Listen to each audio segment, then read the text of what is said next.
Greetings, market rebels. Welcome to this week's macro measure. I'm Wayne, my partner Ryan. I can't speak for him at this point. He's gotten caught up in the good times in Miami at the Rebel event that was held there the past few days, and he's been radio silent. So I'm waiting to hear from him. I do know, though, that in some way I can pretty much go high probability that he's working on getting out the market outlook for the week, which will be coming out later today.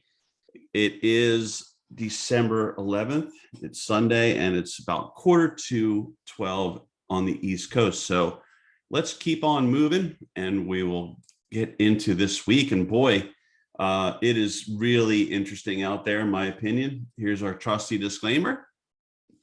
And please take a look at our trusty intellectual property rights notice. And then we could start looking at some charts here, I think. So the first thing we're going to do is get the right share going. And that is not the right share. So let me fix that first. Share needs to be on the screen 4. Okay, so I don't spend a lot of time on the recap of what we thought last week. I just like to try to note it as best as I can remember. What I remember is we thought that last week sort of was like the week before, where maybe a little overdone, needed to come back in and wait and see what happens. I think we were looking at on the SPY, the support line we had in there, which is this that orange line I just made blue. And we were also looking at the 20-day. And this is another example of the market sort of doing what you generally think, but maybe not in the way you thought it would. So I kind of thought, okay, I could see a little more weakness, failure to hold the 200 there in purple. The way things look to me, they look like they were probably due to just come back in a little bit. I thought that they would hold them above the 20, and then when they got some of that later in the week news, then react from there. But they just went right through the 20 on Tuesday in blue. That's the light blue line, and they worked their way down to our next level, which I think we were saying, you know what, give the bulls benefit of the doubt until they fall below support, AKA the 20 SMA there in light blue, and then really start to get concerned, right, about at that point not really giving bulls the benefit of the doubt once they were below there, and certainly not if they got down to the 100. And they got down to the 100, 150 there on the SPY in dashed white, and then that rust colored line, which I'll just try to click on just so it differentiates it. Let's see, will it do anything for me there? Nope. I thought I could make that do something visually, but you get the idea. So interestingly, once we fell below the 20 there on Tuesday, they tried to rally it back up, and they couldn't get through the 20. And then by the end of Friday, which was really a wild little sort of sneaky wild session there, there was a lot of kind of back and forth going on in a narrow range. And then at the end of the day, they rolled things over, and you closed towards the lows of the week, just above the 100, 150. So I think I can save everyone a lot of time at this point by saying that, the conclusion I have is that things did not end well. And I hate to just read into one instance there. Maybe things, maybe there was some OPEX stuff happened that caused that. I don't know, unfortunately. But I just don't think you can be all that happy right now, right after you have this big push after Powell. That gets completely erased. This swoon went on for 4 sessions there, tried to rally, and the rally attempt was pretty darn feeble. And you could see that all of your short-term SMAs are starting to roll over here. They're starting to roll over and cross each other and so on and so forth. And oh, by the way, there was a little bit of a pickup in volume there, although it's nothing extraordinary. There was a pickup in volume there. So we know, right, this is the final FOMC meeting of the year coming up midweek. Wednesday afternoon and beyond could get pretty wild. There were gaps left on the way up. I mean, I would think the 50 is our next big level, which is effectively almost a gap closure at the same time. Not quite, but you get the idea that there's a few reasons why that would magnetically get pulled into there if we break down. But if you ask me right now, what are your thoughts? I'm going to just go briefly to a browser that I've got set up for us. And to me, right, this is the Fed watch tool. And you could see that the probabilities that we go up from where we are in terms of the target rate, we go up somewhere probably roughly about 50 basis points, then that's pretty high probability. And then the other part of the 100% really is over here with an even higher boost. So that's the way the market's looking at it. So I think you can pretty much say that 50 is at least 50 is a lock. I think if they went bigger, that would definitely surprise and could create some concern out there for everyone that's tripping over themselves to try to spin the Fed will be on the way down, rates have almost peaked. Maybe they're right. I tend to think that they could be right. The Fed tends to be late on both sides, but regardless of that, that's where we are for next week. So I can save everyone the time by and I'll come back to this by simply saying that once again, I think whatever the Fed outcome and Fed reaction is, that's likely to dictate the week. If you look at this in a bigger picture, the way we have been most of the year, we can see where we are. We know that we're on the high end of this sort of expanding channel or wedge. We know that this has been when the market, in the form of the SPYs, using the SPYs as a proxy, when it's tried to bust its way through here, bust its way through above the 200 there in purple and hold, it hasn't been able to do that, right, for any length of time. And we see, I could click on them, which I will, but there's all of our support lines that I would just say, and we can draw even in retrospect just to help, where the support was at the time. And every time it falls through support, it's been a really bad ending ultimately. So we have done that now in my book. And so the last thing that I've got nearby, probably Orion has a flat line right near here, but that's where your 100, 150 are. And then of course the 50 is down here, and that's the last of them. So if the 50 doesn't hold, naturally we'll move on to other flats. Like there's probably one near 378. There's probably one ballparking obviously quickly near 374. You get the idea.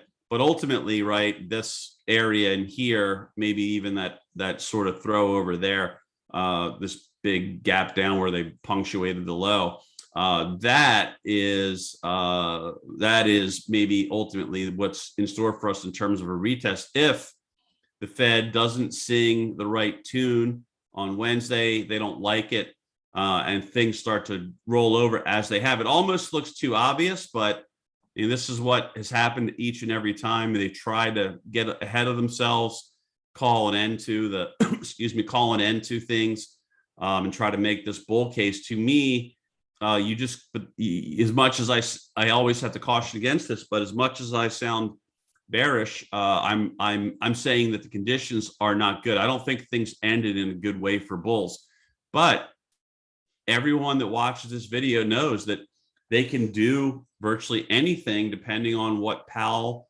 has to say. They can spin that. And we all know, let's go back to our browser now. We all know what they like to do. And that's our next one here. We all know that the second half of December, there tends to be a swoon, right, in mid-December, which we maybe, or as you approach mid-December, which we have seen, may see a little more of maybe this week, right, before the Fed even announces, who knows? And then you could see that the goosing commences after that swoon ends, and they pretty much put the pedal to the metal and just push all the way through year end in most midterm election years. I mean, under every condition. So am I expecting that? No, I'm not saying that either, but I am saying that we can't rule that out, even though things look bad right now. We know what they want to do. We know what they've been able to do over the years. Right, so them doing it again would really only be normal, right? Because they've been able to do this over the years many times, clearly. So given all this is aggregated data. So with that in mind, right, let's take a look at a couple other things. And I was having a little trouble with the charts. Let me hide that. But looking at the percentage of stocks above the 50-day, that did start to correct, as you may have expected, right? That only makes sense. But now it's at risk, clearly, of breaking down further, right? That is definitely at risk of breaking down further. I was having a hard time getting it to give me more give me more data on, yeah, for some reason I'm having trouble getting data on some of the other percent above, but that's not a big deal. We took a look at that one. That'll suffice for now. I'm not trying to make a big, any kind of really astute point or whatnot about that. It's just that, look, it is coming off. And that's why we keep an eye on this, because when it does get to the higher end, kind of tells you that you're due, more than likely you are due for something. Now, we noted that greed was a little, we were a little in the greed zone last week. And now you can see that we fell back to the neutral zone. And so this sets up for, you're back towards neutral. You're not really greedy. Things have, the froth has come off a little bit. What that sets up for really is, it's almost like perfectly set for whatever the Powell reaction will be. They've got enough, there's enough to say things are on the verge of breaking down. It could intensify that clearly in my book. And it's also saying, like, look, the froth really isn't as bad as it was a few weeks ago. Things have backed off. And given that they've backed off, you're not in bad shape. So even here, if I look a little more closely at this alternative fear and greed, this thing's worked its way from that recent high we took a look at, I think, last week. And that's worked its way down. So not that it's corrected all the way that it typically does, but I'm just saying that if it pulls, especially if they pull it back a little bit more, it'll also be neutral. So they'll be set up to really do whatever they want. We're going to take a look at some of these stocks right here. So let me get those out of our way. And that way we can go a little bit further, but hopefully more quickly than we typically do. So that's our big picture view of SPY. And I do think that the damage that was done technically, again, I've been kind of almost doubting myself at times, because some of these things have happened in such clever ways around options expiration or holidays, and some of these big turning points and developments have really happened that way. But at the same time, that they've borne out, like the technicals have really borne out most of the time, I would say, when I've been thinking this way. And so I'm looking at this right now, like this is, what I see, I'm taking pretty seriously. Let me get up. I need to get another chart up over here. So we'll get into this more in macro measure, but sector situation. But I just want to note that the energy situation, we talked about this, I think, in both videos, and this really did start to break down. So this has been a leader. A lot of the other things that have been leading are starting to get vulnerable. So I'm going to talk about that a little bit more in depth in sector situation. But to give you an idea of what I mean, let me pick maybe like XLI, which has been a strong sector, for example. You get the idea. This, to me, is suddenly looking more technically vulnerable. If I can get this to move over, you could see that right there. This is sort of like that rounding top. A lot of people are going to say this was a distribution phase, but you can see the SMAs are starting to roll over there. There's, of course, a lot of room to fall, visually, at least, right? Visually. So, but that's been a leading sector. Energy had been a leading sector. It started cracking. I'm going to talk a little bit more about that in sector situation, but to me, that's really never a great sign. But let's get back into taking a look at the major index ETFs. And the reason, of course, why we do that is because folks like to possibly trade off of some of the things that they see in the videos. And it's way harder, right, to trade the SPX or something like that than it is the ETF. So especially with options markets. But here's the cues. And, this is, you've got to be objective about this. And they really haven't been as impressive as SPY and DIA. And they've once again gotten themselves back down to an area where there's been support right near this flat line-ish, call it 280, 279, 280, just to be close enough. But if we expand this a little, we can see that once it fell below the 20, once it got back up to the 10 in white, the red is the 15 and the light blue is the 20, couldn't get through and then got sent packing on Friday. And so the 50-day becomes a big deal. There's a gap right there, right? I can see that being a problem. by the same time token, excuse me, if you get back above here after Powell, right, it could get to the 100, 150 confluence level right there.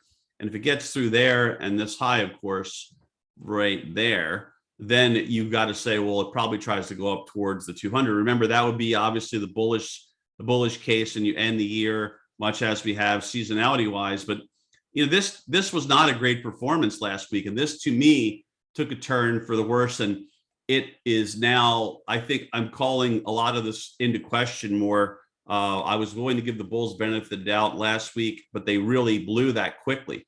I put something out in the Rebel Pit just to note that hey, this thing they were not able to hold really, other than the 100, which was a bigger drop. So to me, that's not looking good. Look at IWM; it's even in worse shape, right? That's right on the 50. That's really the last of the SMAs, and you could see that. We'll probably see this. I think I put a little chart together on the VIX, but you could see this top. You could see the negative divergence from the RSI line, which I'll hover over and sort of highlight there.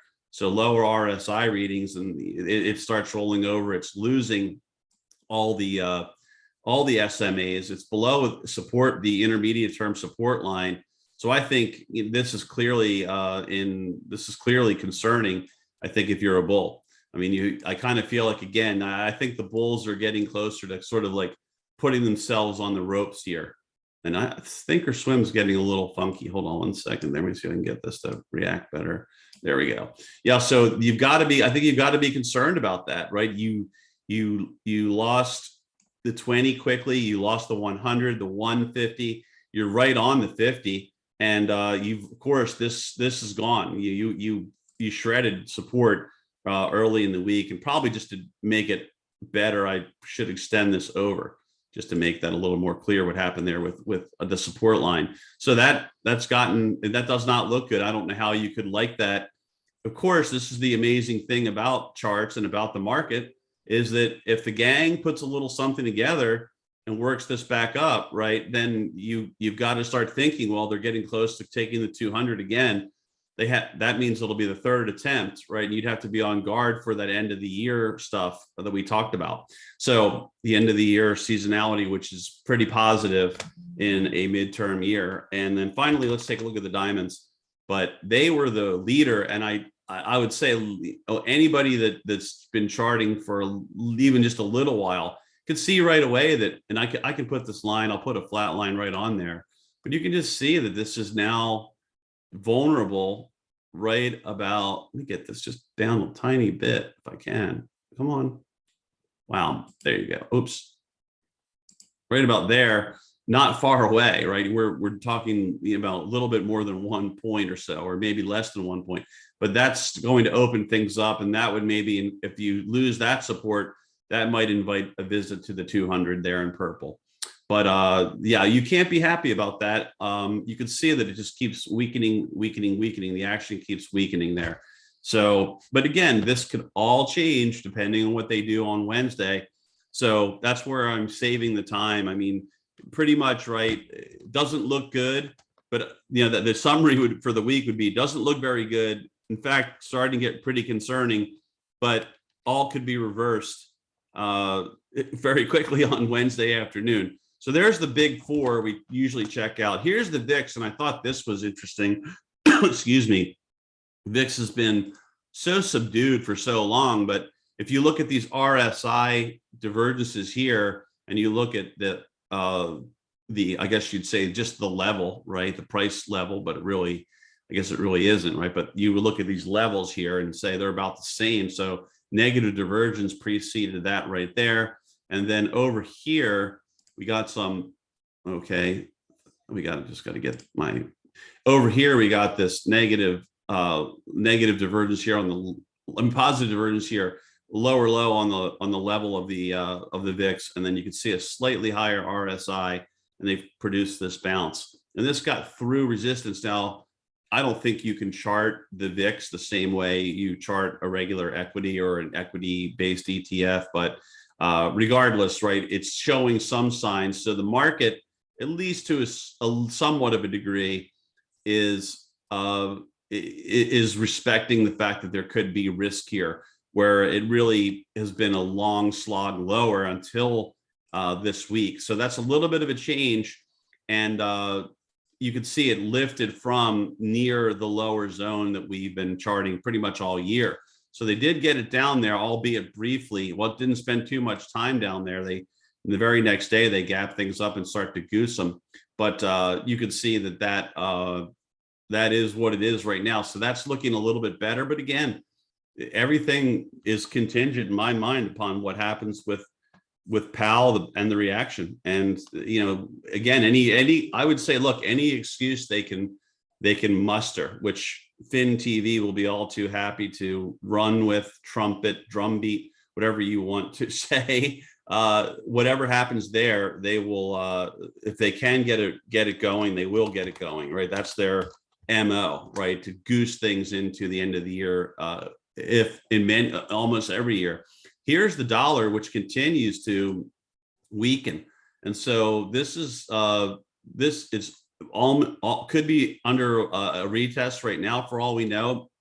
But this is, once this broke, and again, we were talking about this being very overbought on multiple timeframes, big picture ones, especially that were concerning. But this has really gotten rocked pretty hard now. And you can see that. And then we'll see if this is able to hold. Otherwise, right, it's making even lower lows and drifting towards lower levels of support.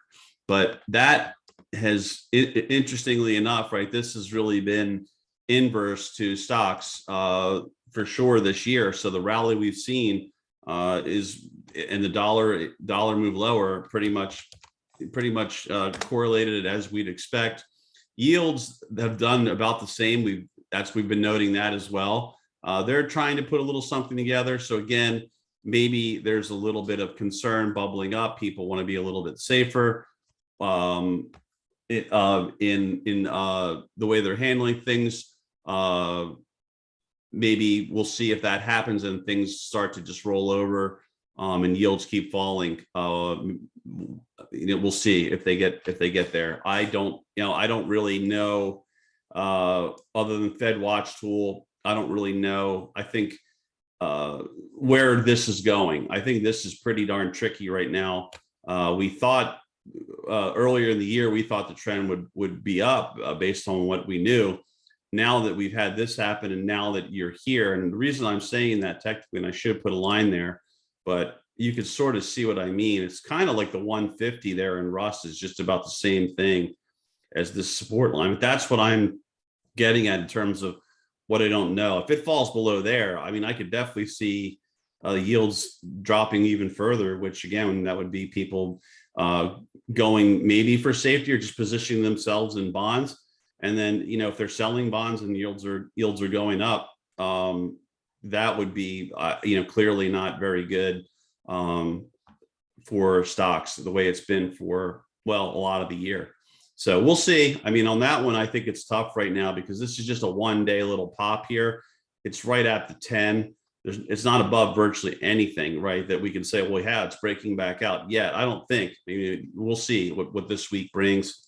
And then finally, we did look at the VIX. So what I wanted to do is just show everyone, if my computer will permit it, how some of the biggest names look right now. And you can see, I think, that if we go through this top 10 pretty quickly, Apple's nothing special right now. I don't think Apple looks very good, all things considered. So, excuse me. So that's interesting in and of itself. Apple does seem, we should note this, that it's triangulating. It's a little goofy little expression there or whatnot, or description, but I think there's a little bit of triangulation there. And you can see we're working our way, I think, towards the apex, which is right on par with, Powell midweek. And normally you get about 3/4 of the way through, and that's where you see the breakout or breakdown from triangles, typically, in my experience and like statistically.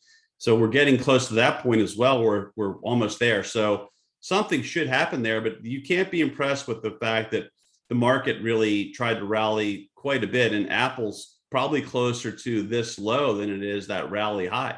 So that is not a good look. And that's the big dog, as most of us know. Microsoft is number 2. I don't think Microsoft looks all that encouraging at the moment right now.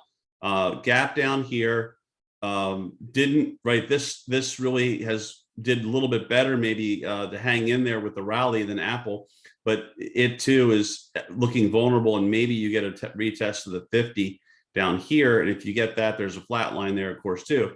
But regardless, I'm getting a little bit of fighting here, I think, from Thinkorswim. But that does not look all that great. And oh, brother, I have a bad feeling about Thinkorswim right now. Let's see if it lets me. All right, I'm going to pull another chart up. Okay, continue. I don't know what. Yeah, something's causing it. I'm having such trouble with Zoom, and I'm having such trouble with Zoom running. There's some kind of conflict here. I've had it on cocktail hour. Come on. No, they're not even giving me, they're not giving me anything. I'll give it a few seconds, and otherwise I'll probably just have to end the video. But if it lets me, come on, guys. Just a few more seconds here on the video. Oh, man, it's kind of frozen up on me.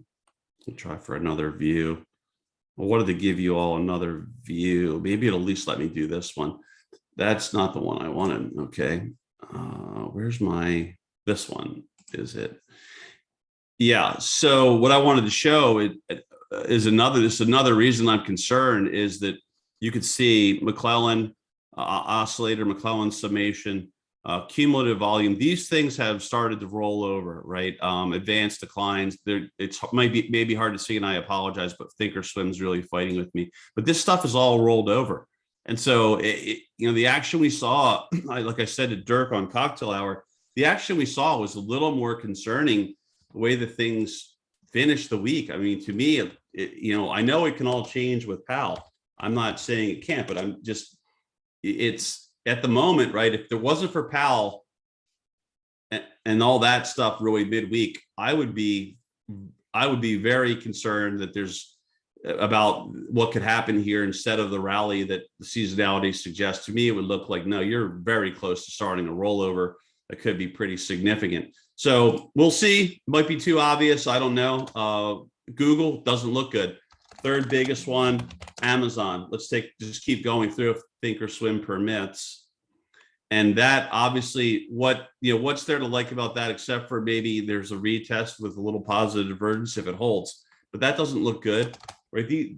By the same token, just remember that if they do get these things going, imagine what happens, right? Because almost all of them are not looking great, and that they reverse those and think that they're great buys all of a sudden. That could be big. Berkshire B, Class B, you can see rollover of the SMAs. There's the short terms, and you can see the support line broken. We were saying, I think that last week, this was starting to maybe look a little concerning. It got a little more concerning. It's just above the 200, but this is obviously a big weight. So that's been faring better than most, but I think at the snapshot in time we're at right now, not a great complexion. Tesla, just looking at these big ticket ones, Tesla, I think, looks a little better technically, but you can see it hasn't really been a world beater. Had a really good Friday. Definitely some, volume came in. You can see the RSI is better on this low, which is a slightly higher low than these lows. So that's all well and good. That looks good. Maybe double bottom potential there. But all you need to really do is take out the low from Thursday, and you're right back near a retest of the 2022 low. So, and it does move, right? So we don't know right now. Remember, this is a lower high versus here and here. This is a lower low, lower low. This is possibly a slightly higher low or similar low. That's good. But if it would be very easy to just put a lower high in again and then break down and maybe put a lower low in. So I don't think that's anywhere clear of the woods, even though it has a little bit better, I think, of an immediate technical profile than some of these other names. United Health, let's take a look at this one. And that's right, that's just hanging in there. XLV, the health, healthcare space, has been hanging in there very well. So that's hanging in there. But notice, right, that it's sort of maybe put a little mini double top in, and maybe it too looks set to back off a little bit more as it stands now, loses that low there, that 10 SMA in white. It's probably on its way towards the 20 in light blue. J&J, I didn't think this looked all that great. This also looks vulnerable. I don't want to spend too much time here, but you get the idea. About to fall below the 20. If it does, clearly there'll be some flat lines in there and all that, but the next big SMA is the down about 2% from here, and that would be the purple 200 SMA. And so that doesn't look great right now. You can see that the RSI is rolling over pretty strongly right there. So they need to arrest some of these things pretty quickly, or like I said, I think technical selling will kick in even more. Now it's a very similar chart in Visa, in a lot of ways, with the SMAs on the verge of rolling over, and you broke, right? If we drop a line, and I will drop a line here, but we could just drop a quick line on this and put a nice little support line together right about there is probably the best fit. And you get right there, and you can see you broke down below there. So that's a pretty aggressively drawn trend line, but we've seen this before, right? This is a very common way to start breaking down, right? So there you go, there, just ballparking it, and you can see what happened. So, we might be in this stage here before a bigger plunge, but again, I think that's the Powell outcome, and the table's set for a big plunge right now, but we all know how they play games and reverse things off of the Fed. And as I said earlier, FinTV is all too happy to run with everything they can to create that so-called Santa Claus rally and end the year and blah, blah, blah. But here's, you can see these are all rolling over. I mean, we're on the verge of rolling over. Exxon, that's the 10th largest by market cap right there. So that's right on support. There's no shock, right, between the fib retracement, the flat line near 102-ish, and you've got room down to the next fib and 99.28, 99.84 in the 100 SMA that's down there. So not a massive drop, but this was a leader. And just because it's a big stock, I'll finish with a lucky 11 here, and that would be NVIDIA. And John and Pete were having fun on as to how to say this one too. I'm always wondering myself.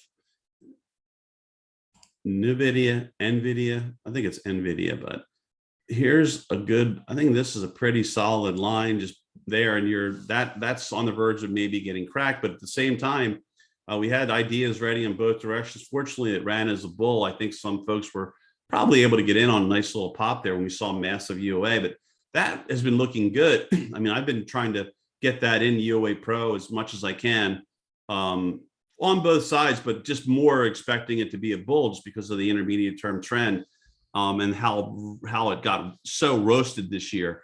So that's worked out pretty well, I think, overall. But that's really close to busting above the 200. I would, if we do get that rally off of FOMC and Powell, I would if it gets above here, it's such a big name, helps the market, helps a lot of people that own it. I think you might have a 10% rally, in store for you, maybe even up towards the upper Bollinger Band, something like that. So that's even more than that, 10 to 15%.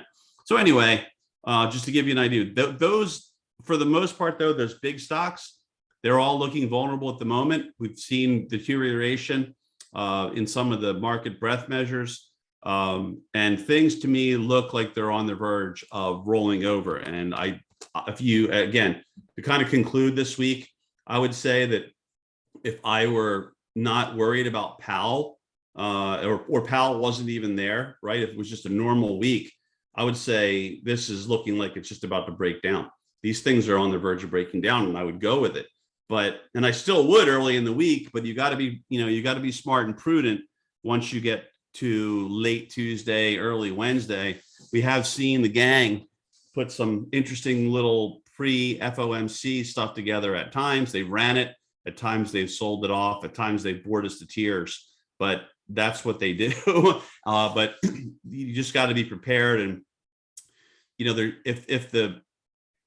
if Powell does say something consequential, there should be plenty of time to get in after Powell, one way or the other, right? If you think there's a big ride coming to the downside, I can understand that, and you can get in right after Powell. If you think that he's going to give them something they can hang their hat on to get things jammed towards the end of the year, as the seasonality suggests, then we should rally for many days, if not weeks here, right? So you don't have to be in the split second the headline hits the tape at 2 p.m. Let things give things a little bit of a chance to settle in. Maybe not too long, but being at risk there is tough. If you really have strong conviction, though, do what you got to do. You can always try to roll slightly out of the money, kind of things like that, to just kind of still be in, but keep your risk a little bit lower, just to be prudent. So with that in mind, I wish everyone a great week. I hope something I've shared with you this week might help you in this upcoming week or in the future. And thanks for tuning in. I'll be cranking out Sector Situation shortly. Thank you.